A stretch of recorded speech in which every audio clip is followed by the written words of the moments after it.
पंजाब और खैबर पख्तूनख्वा में गैस कितनी महंगी होगी, फैसले के लिए ओगरा में अहम समाअत। गैस कंपनी ने 155% इजाफा मांग लिया।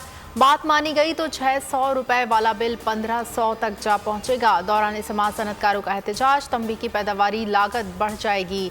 चेयरमैन ओगरा बोले, जरूरी नहीं जितना इजाफा मांगा है उतना ही करें, जो भी फैसला होगा 1 जुलाई से होगा। HSN कॉलेज में वफाकी वजीर के बच्चों के जुर्माने की माफ़ी। प्रिंसिपल माइकल ए थॉमसन ने इस्तीफा दे दिया। मैनेजमेंट कमेटी से सैयद बाबर अली भी मुस्ताफ़ी। प्रिंसिपल ने HSN कॉलेज के स्टाफ को ख़त के जरिए आगाह किया।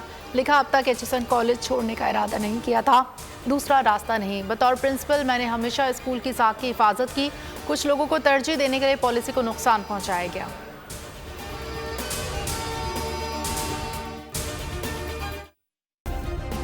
सब्सक्राइब करें और बेल दबाएं ताकि कोई खबर रह न जाए।